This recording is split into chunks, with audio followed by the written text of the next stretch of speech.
It's on YouTube, but not on Twitter yet. Oh my god. Here's a YouTube link. It's gonna be fucking like Rick Astley. Oh shit! Trundle reveal! What? Wait a second. They put it on YouTube? Yo! Wait, this isn't a troll! King of trolls coming through. Trundle smashes the competition. Trundle, when I'm summoned, create an ice pillar in hand, and it levels up as soon as you've seen it play an ice pillar. It's a 5 mana card. This is great for its viability. I was concerned it would be 8 mana, and just kind of bad because of it. Ice pillar's 8 mana. Okay, that's perfect. That makes sense. That makes a lot of sense. I like it. So this ice pillar is gonna have to, like, fuck shit up. Ice Quake. Ice Quake. So this is, I think this is the card that got renamed. Internally it was called like Snow Slide or whatever. We were looking at the data mine. Yeah, so give all units -3 attack this round and deals 3 to all units. So this kind of looks really bad. What?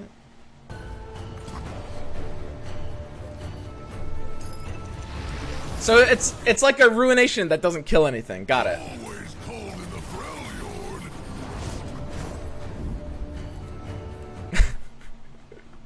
New keyword, behold. Okay, bonus if you have type of card in play. So, Augur of the Old Ones, 6 mana 5/5. If you behold an 8+ cost card, grants an ally Overwhelm and Regeneration. It can give any ally Overwhelm and Regeneration permanently. Whoa, that's a little crazy. That's a little crazy. It's important to keep in mind, like, stacking keywords and stacking them to things that have good stats and other powerful keywords together is a little crazy, right? Like, for example, I'm not saying this is necessarily a good idea, but imagine if you play a flipped Radiant Guardian on turn 5, and then you use this, and your Radiant Guardian becomes tough, lifesteal, regen, overwhelm, 5/5, or something like that. Now, I don't know if that's the best case for this, but the point is, like, the ability to combine power stats with other stats that work, other keywords that work well with them, and just, like, stats combined with good keywords, like, being able to permanently grant keywords to stats is pretty powerful and unique, and it itself has these tags as well.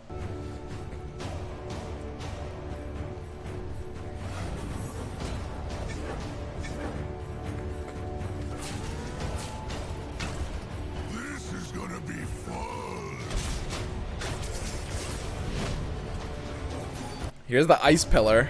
It's vulnerable, that's cool. So you'll have to protect it. One troll to rule them all. I like this.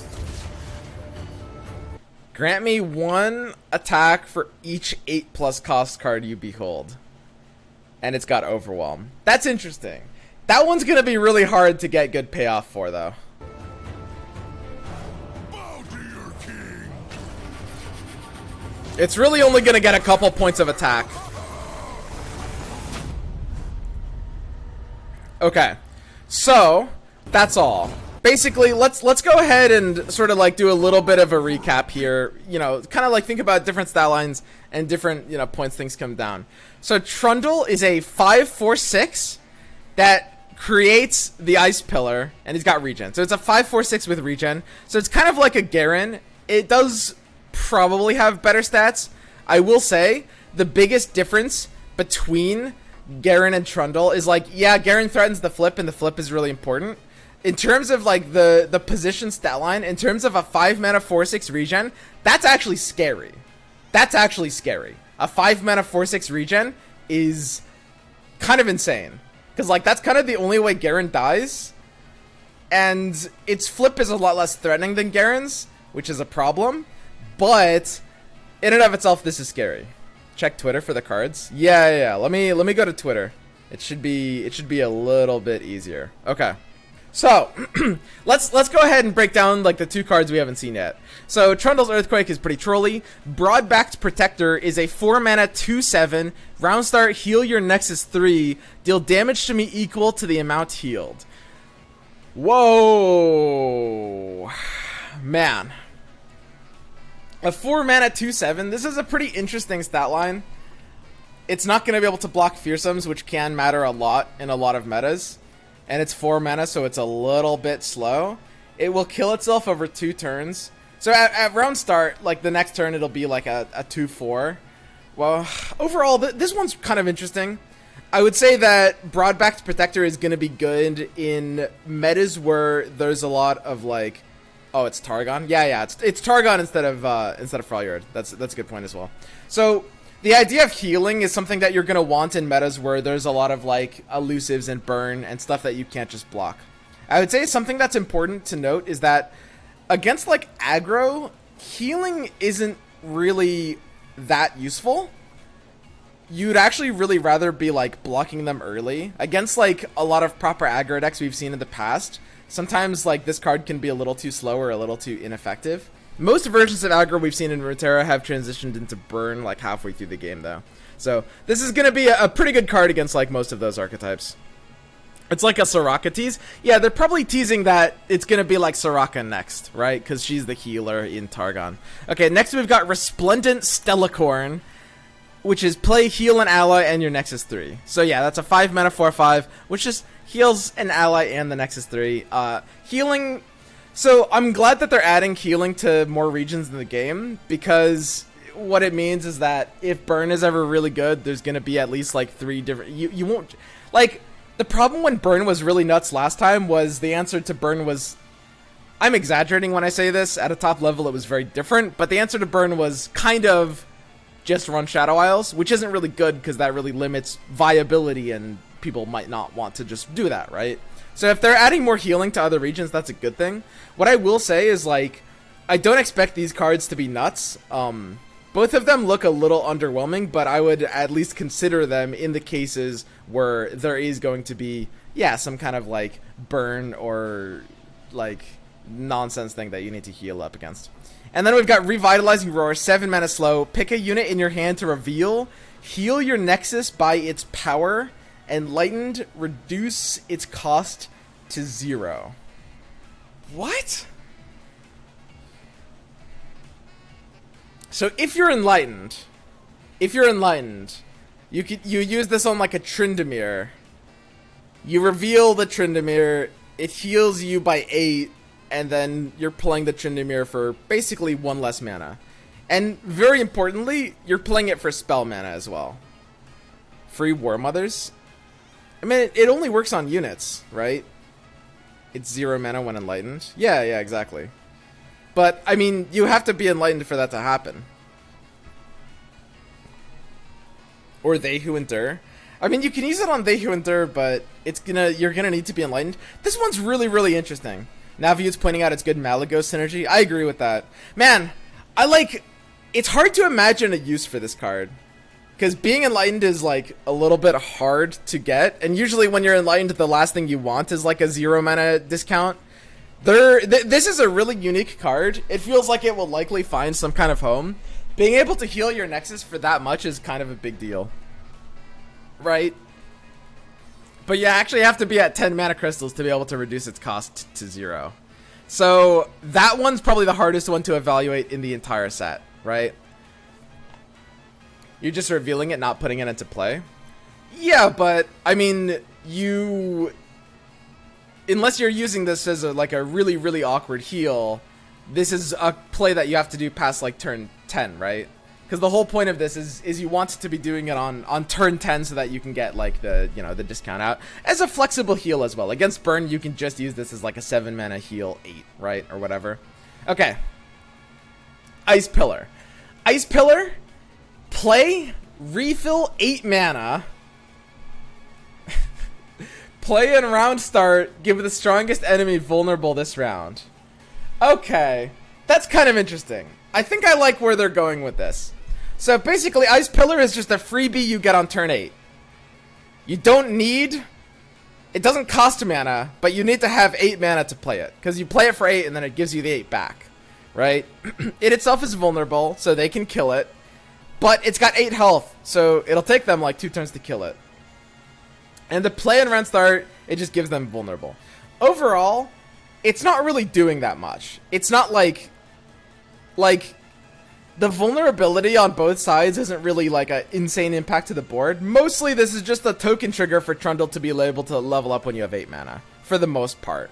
Like, this card isn't, it's not a main deckable card, it's just sort of like Trundle's level up token, right? So you're not really trying to look at this as like, we're not evaluating this as a card you would main deck, because it's just simply a card that, think of it like Trundle summoning it for free.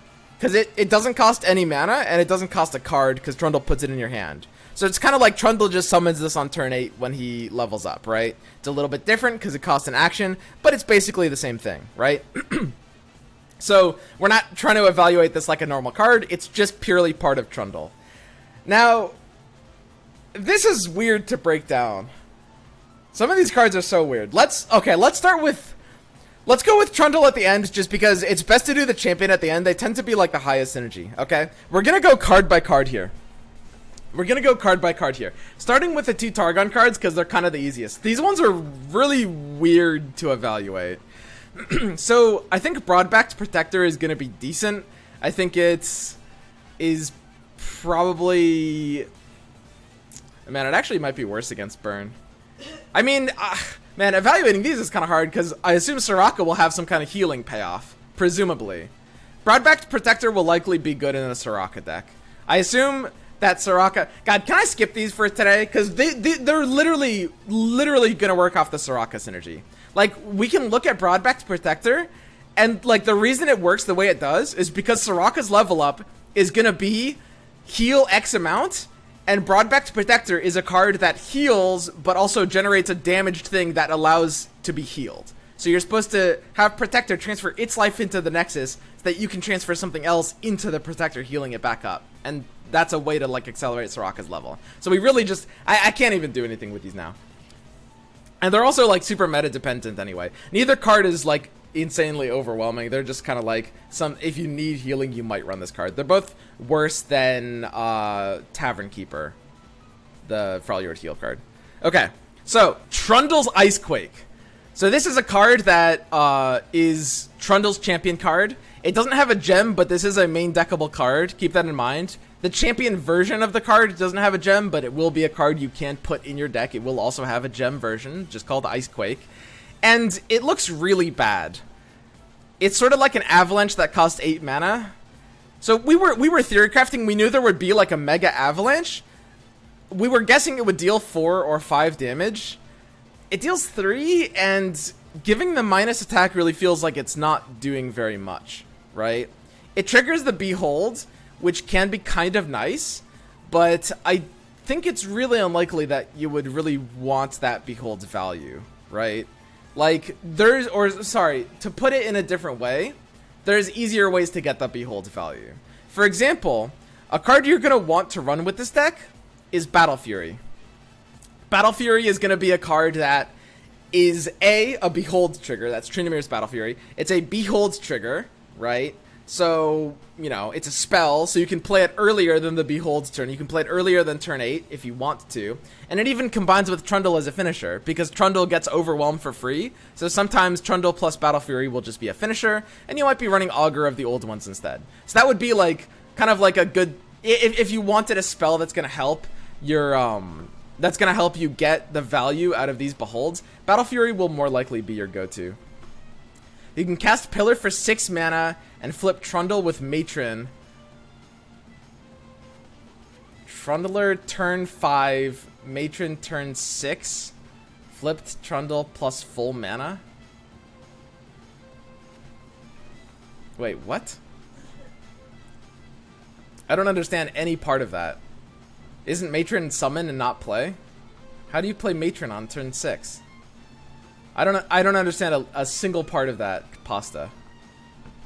Okay, guys. Well, then we're gonna go with Augur of the Old One. So Trundle's Earthquake looks pretty bad. Like, I really just don't see a way to use this. It's just too late and ineffective for what a board clear wants to do. It's like, Ruination is obviously much better than this card. If Ruination wasn't able to kill a lot of like big things, it wouldn't really work as a card, and that's kind of what Trundle's Icequake does. So unless there's something I'm missing, I'm actually pretty happy to call Trundle's Icequake a straight up like Darius emote. Maybe a sad Poro. It's really bad. Like, it obviously is kind of meant to synergize a little bit with stuff like you know, the regen, and you know, there's a lot of ways to use this with minus attack. It's a funny Ashe finisher because it gives all the units -3 attack, so then your Ashe gets not blocked by anything, which is hilarious. But you're giving all units -3 attack this round, and you're dealing 3 to all units, so you kind of won't have an attack anymore.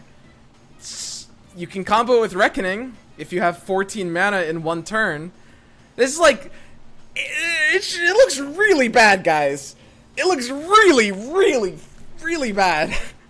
Like, I just, unless there's some weird combo that I'm just not seeing, I just have to call this a Darius emote.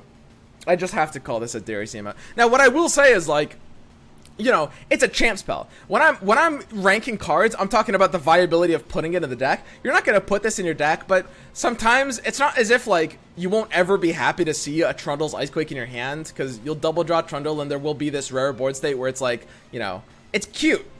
It is not completely worthless. There will be some matchups against, like, elusives where your double Trundle hand will win you the game, and that's fine. But you won't main deck this card. You really won't. Okay, so that's a Darius emote right there. There's just always better options than that. Okay, then we get to Augur of the Old Ones. Augur of the Old Ones is interesting. Play if you behold an A+ cost card, grant an ally Overwhelm and Regen, and it itself has Overwhelm and Regen. So we have to look at its, like, floor value.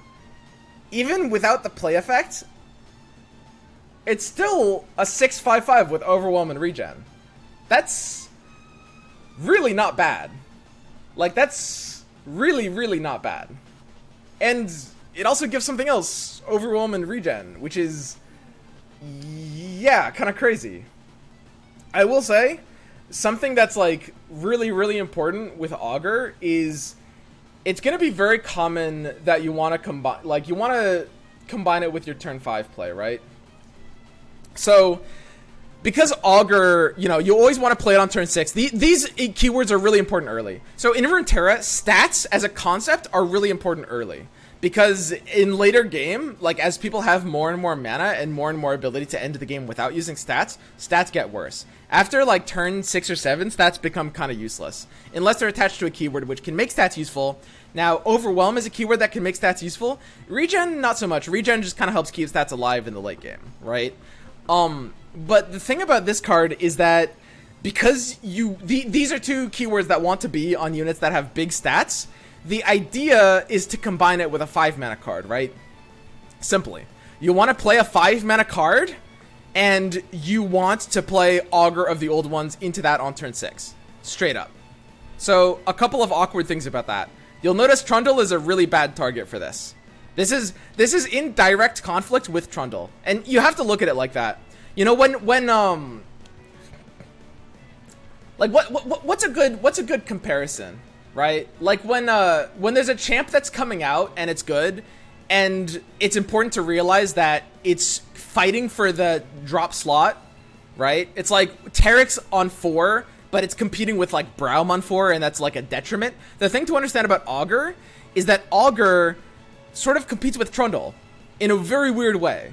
Because Augur demands that you have a 5-drop that's a good target for it. And Trundle is like an omega bad target for Augur. Because it already has regen, it has low attack for Overwhelm, and it's going to get Overwhelm in a couple turns anyway, right? So what are good targets for Augur? And there are a lot, okay? This is a permanent buff. This is a grant keyword. Grant an ally, so they permanently gain Overwhelm and regen. Vi is nuts. Vi with Augur is insane. That is ridiculous. If it turns the game into straight up go fish. They literally need an answer or they will lose the game, period. Very fast. Radiant Guardian, and we pointed out before, is pretty funny as well. I do expect something to keep in mind is that in the first few weeks of the patch, you will see a lot of people running Whimsy. Whimsy is the new card that polymorphs a follower. And in that time frame, before people start cutting Whimsy, it should be noted that you're going to want to use this kind of effect on champions instead of followers, right? You can use it on Swain. It's pretty decent on Swain as well. The thing about Swain, though, is usually Swain... That's not really how Swain wants to win the game. It's kind of cool that you can get those additional effects in. Swain is more about, like, just kind of, like, stabilizing to the late game and then auto-winning off the level up in the combo, right? And, like, the level up being the same condition that stabilizes you to the late game, being spells that damage opponents' units. So I don't really love Augur with Swain, although it's, you know, it's kind of alright. So you can use it with Tarkaz. Tarkaz in Freljord, it's really, really important. We can't undermine the synergy points of a card that's combining with a card in the same region, right? It's so important. Like, because the thing about Vi plus Augur is they're in 2 different regions, which means you can only run it in 1 color combination. But Tarkaz plus Augur, you can run in you can run in 2 different color I don't know why I said 2. You can run in 8 different color combinations, because Freljord plus anything works with that, right? Freljord plus anything works with that. Use it with Ashe. It can be alright with Ashe. Ashe doesn't really want regen that much. She's usually kind of dies to being one-shot anyway. But it's not necessarily bad with Ashe. I think Ashe decks won't want to run 8+ cost cards. You can use it with Vlad. Okay, you can use it with Vlad. Vlad already gets regen, and he's kind of sort of generally useless. But you could use it with Vlad if you were so inclined. This is interesting. I will say, like, by far, the best combo seems to be Vi, right? Lee Sin. So a lot of you guys are saying Lee Sin. I think a really important thing to keep in mind, though, when we're thinking about God, Augur is such a cool card. You can combine this in so many ways. But the thing about Lee Sin is, like, you really want this to be as early as possible. I can't stress how important it is that this comes out on turn 5, or sorry, it comes out on turn 6 onto a card you played on turn 5 that needs these keywords. Ancient Crocolith. Okay, Ancient Crocolith is actually sweet. I will say, using this on Ancient Crocolith is mega sweet. That's a big one. I'm gonna go ahead and start kind of like, because we, you know, some of you guys might not be as familiar with, like, all the cards' names off the top of your head. You know, I'll try to start, like, pulling them up on screen as well. But yeah, Ancient Crocolith is actually, I'm not being ironic when I say this. Ancient Crocolith is straight up probably the second best suggestion I've heard so far after Vi. Like, actually. Ancient Crocolith is a card that's, like, it's only held back because there's kind of no way to get its stats this value, right? That's the biggest problem with Ancient Crocolith, that it's always had, like, this awkward 7/7 that you couldn't really do anything with because it just gets blocked no matter what. So I'm a really, really big fan of that one.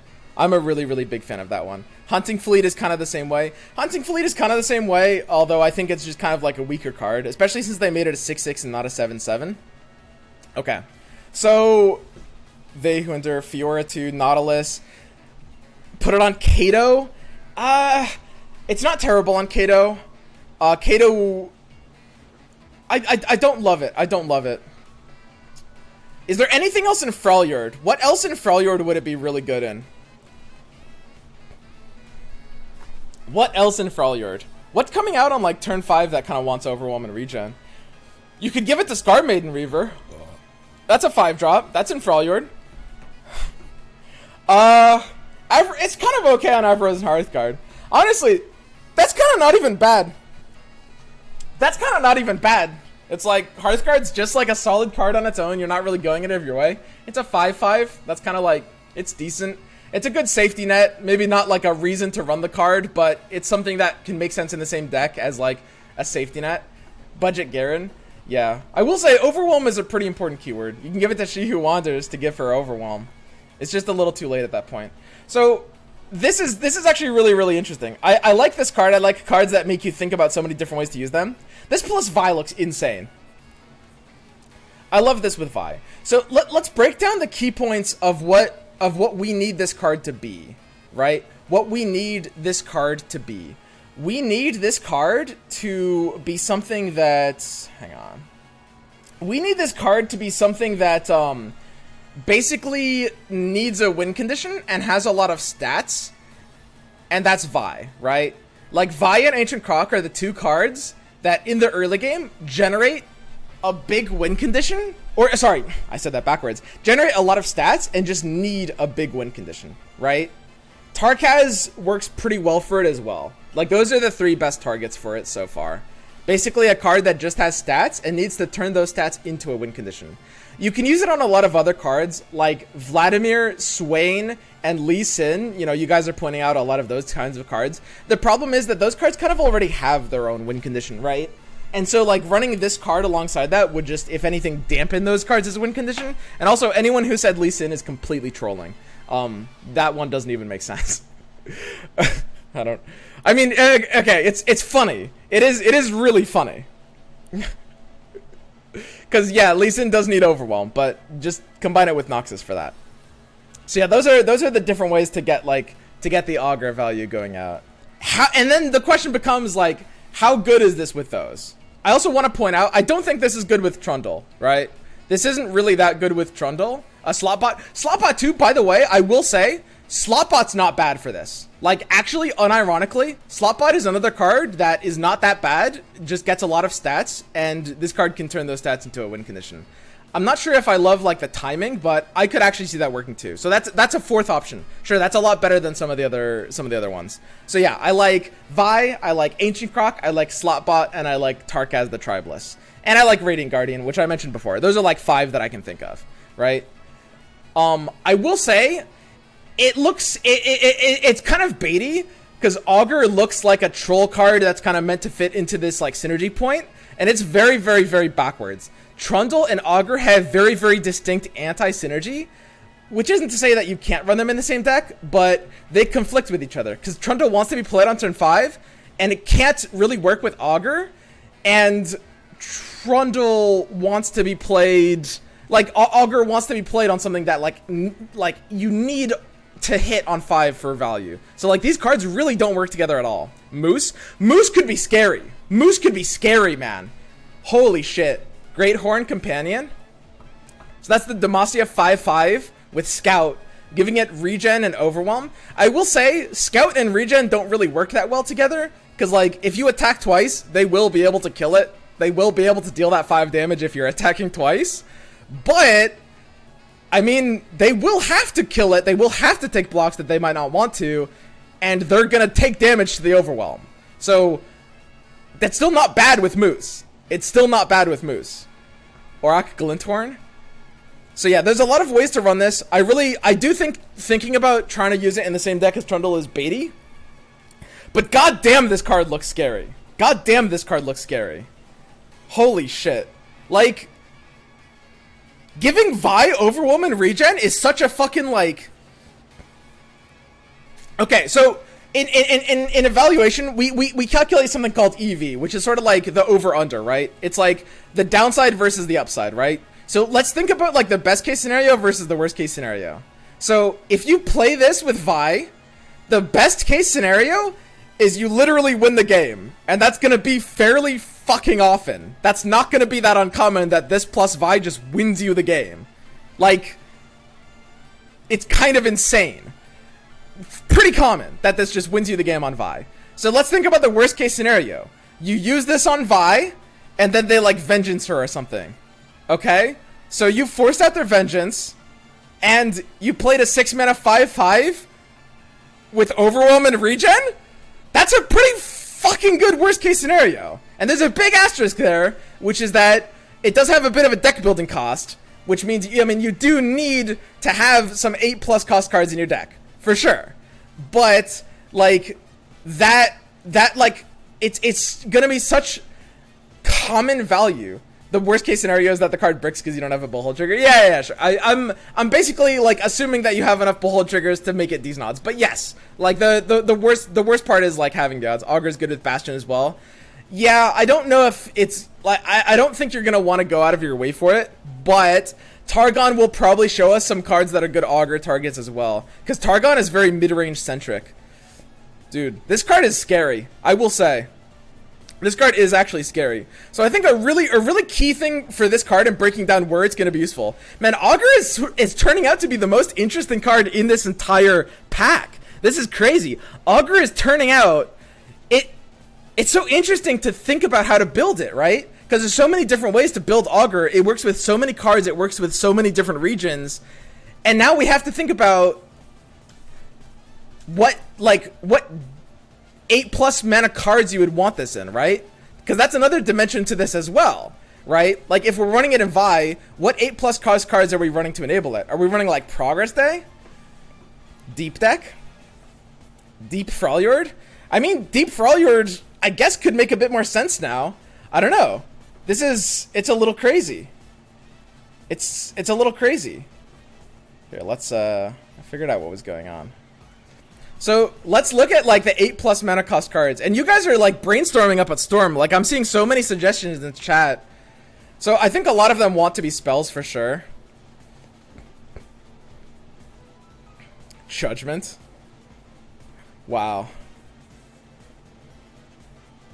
I wonder if we could exist in a metagame where Judgment could actually make sense.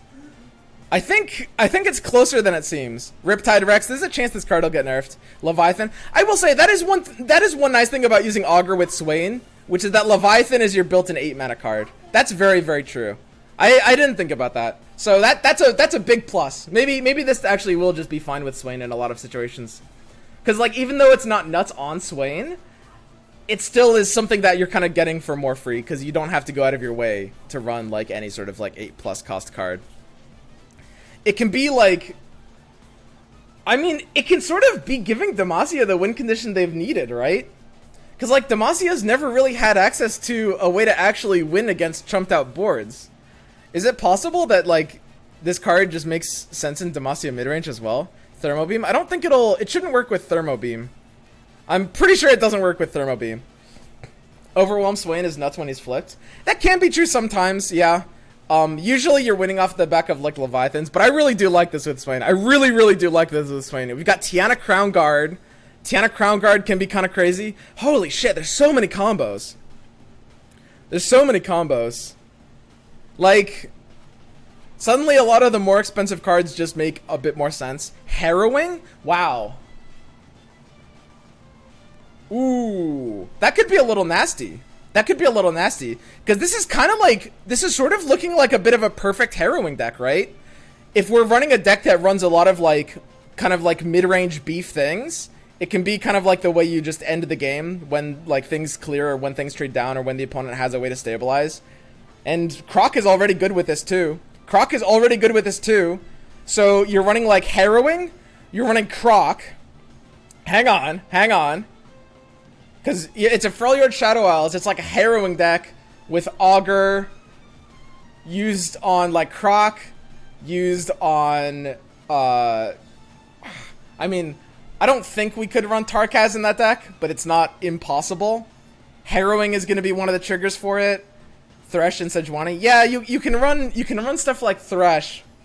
It's not going to be as great with this keyword. I don't think I would run Endure plus Harrowing. I think Harrowing has to be better than Endure. I think so. If you read the cards carefully, Trundle level up version is actually pretty strong because he gets perma attack stats for every 8+ card. Yeah, I don't think that's going to be as big of a deal. I mean, it's just like 1 or 2 every turn, and it's at the point of the game where like stats don't matter anymore. It's like games are always closed out a little too early for that. Dude, who cares about Trundle when we're looking at Augur? Augur is the real MVP here. Augur is the one that like actually like just hits decks so hard. So the question is, how do you build a Vi deck? So we've got the most potential is Shadow Isles, Targon, PNZ, Demacia. How do you build the Vi deck? We're not running Karina. It's going to be hard to fit expensive cards in. Would we have to run like Battle Fury on that deck? I don't know. It might be a little too clunky. Every Augur deck is playing Trundle, says Trespic. Oh, that's very, very interesting. Yeah, that might be true. I could see that. It might just be kind of like too free of a way to get the Behold. Because, like, I mean, if there's no easier way to get the Behold, like, I don't know. It does feel a little clunky because you can't really, like, get them together on 5 and 6. And almost everything you want to be buffing with Augur is on 5. But sometimes you don't attack on turn 6, and sometimes you don't open attack on 7. And in those cases where you're willing to attack on, you're 50-50 attack on odds, and then you're okay developing, which is going to be less than the 50-50, then it doesn't really end up mattering that you're playing your 5-drop on 6 after the Trundle. That's fine too. And you can go Croc into 4, into Trundle on 5, into Augur on 6. Augur seems insane. Augur seems really good. all you need is an excuse to run some expensive cards. You don't necessarily have to run a lot of expensive cards. You're not going to be keeping them in your opening hands, assuming that Trundle qualifies for the 8 mana card. So we can go to like the hypergeometric calculator as well, which can help us like break this down a little bit. So we want to look for odds on hitting the 8 mana card. We want to look for odds for hitting the 8 mana card. Let's go ahead and go. So this is the hypergeometric calculator on my site. We've got cards drawn. So we want to assume that we're playing a deck that's mulliganing away 8 mana cards. As much as we'd love to be greedy enough to keep the 8 mana cards, that's not going to work for this, right? That's just like super, super, super trolly. Oh, I'm getting like a host bot. That's weird. I've never seen something like this before. It's got to be some kind of like exploit, because there should be some kind of cooldown. I don't know how to stop that. Huh? Weird. Okay. Monka. So we've got cards drawn. Cards drawn is going to be basically ignoring the opening hand, so it's ignoring the 4. So we're going for 2 mulligans on turn 6, right? So let's go for a total of, let's say, 8 cards drawn. And then we're going to go for, let's say we've got 5 8-mana cards. Let's say we're running 3 Trundles and 2 additional 8-mana cards. So our odds of getting at least 1 copy are actually pretty high. They're a lot higher than it might immediately seem, right? Even if we're mulliganing away 8-mana cards, our odds of having a 1 of 5 options, a 1 of 5 outs by turn 6, I guess it should be by, by turn 6 for the Augur, are literally already 70%. That's really high. That's really, really, really high. Does anyone, if anyone knows how to stop this, this weird, like, hosting thing? I've never seen this before. Oh, did it stop on its own? Okay. Yeah, there must have been some, like, new exploit someone found. Oh, well. Okay. So, it's actually pretty high odds. Only with 5 cards. So, 5 cards would be, like, 3 Trundles and 2 Battle Furies would be 5 cards. So on turn 6, you'd have 70% odds of being able to pop your Augur. That's pretty good. I think that's a little bit. I think that's a little bit better than it might like psychologically feel. If I mean, it's gonna come down to you guys to agree or disagree on that. But it's pretty good. It's pretty good odds, right? Dreadaway? No, we can't do it with Dreadaway. If you draw Trundle, you have to play Trundle on 5, not 6. Why do you have to play him on 5? Is there something about Trundle you have to play on 5? I mean, you probably would play him on 5 over your 5-drop, but you don't have to play him on 5. You can play your 5-drop on 5 and your Trundle on 6 and your Augur on 7. That works too. You don't need the pillar before your 5-drop, right? Because like unless you're buffing Croc, you can't play Augur on an effective unit before 7 anyway. If you have Trundle on board, right? Now it could work with like Remembrance. I could see, because Remembrance is another way to potentially cheat out some stuff early. I could see something like that, like a weird Remembrance deck. And you could maybe fit Lux into a deck like this. So like Augur, Lux, Remembrance. I think it's sort of like cute to imagine. Because like some of these big spells are going to be like conditions for both the Beholds and the Lux. The only problem is I think the deck's trying to do too many different win conditions at that point. Right? Like Lux is trying to win the game off of like her engine and big spells, and Augur is trying to be like big units, and like it's kind of only Remembrance that's tying them together, really. So I'm not really loving that. Trundle seems quite good though. Man, these cards are actually so hard to break down. There's so much going on here. I have to give them a score. I've been talking about them for a while. I have to kind of like wrap up at least my initial impressions, which is I think Augur is going to be a pretty good card. I think that I'm pretty happy calling this a swoon for now. I'm going to be, you know, reevaluating that later. I've been basically every single day going through, like, kind of my initial impressions, then thinking about it more, talking about it with you guys in chat, talking about it with other guys in voice calls. And then at the end of it, I'll update my YouTube pinned comment on the video, and I'll tweet out my final, like, at the end of the day impressions, right? And I'll update things as well based on, like, new information we get from later cards down the road. But for now, I'm pretty happy to give Augur a swoon. I might be able to bump it. Some of you guys are saying it's a Lux. I don't think it's a Lux, but it's it's subject to change a little bit, but I'll keep it at a swoon for now. Trundle is pretty good. Its pre-flip is, I think, kind of nuts. A 5-mana 4/6 with regen is pretty good. I think it's important to point out. It's very important to point out. Freljord kind of needed a good 5-mana card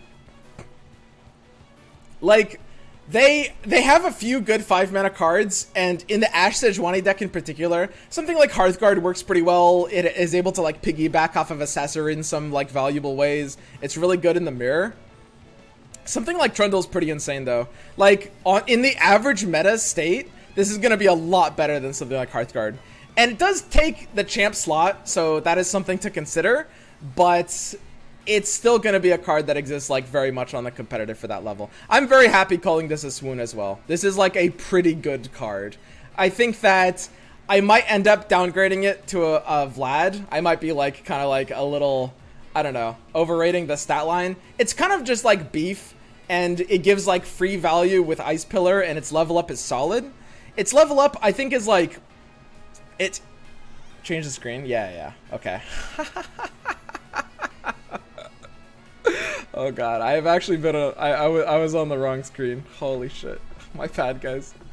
Jesus Christ. Okay. Its level up is pretty good. It's not amazing. It doesn't really, like, win games like Garen's does.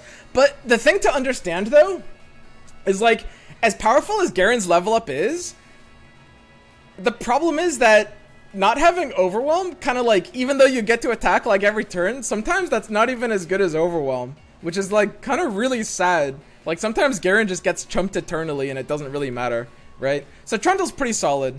I think that it's like, it's a lot better with Augur, it's a lot better with this archetype. I'll call it a swoon for now, I might come back to that a little bit later. Ice Pillar, keep in mind, this card isn't main deckable, it's just an extension of Trundle. And then we finally have to get to Revitalizing Roar. Pick a unit in your hand to reveal, heal your Nexus by its power, and lighten to reduce its cost to 0. This is a really hard one to evaluate. This is a really hard one to evaluate. I assume that in the internal builds of this card, it was 8 mana. And it was part of this Behold archetype. And they decided that maybe that was actually too strong, that it had Behold on top of that. And so they made it a 7. Or, I mean, you could consider it a nerf. It seems like they very intentionally didn't make it 8 mana, right? Like, they did not want it working exactly in that way, right? Whether that's an upgrade or a downgrade is kind of hard to say. So, it has the ability to basically just give you a heal without being committal about it, right? This is kind of nice because it means that against, like, a burn meta, you can sometimes just run this as a way to, like, stabilize. The only problem is Freljord already has good anti-burn cards, which means, like, for example, they've got Tavern Keeper, which is the single best anti-burn card in the entire game. If this was in another region, I would actually be okay calling this, like, a Quinn emote, but because Freljord already has anti-burn tools, this feels a lot more like a Heimerdinger emote. I think this is kind of like the perfect Heimerdinger emote. I don't currently see a way to use this card for insane value. You have to get to 10 mana for this card to really start doing things.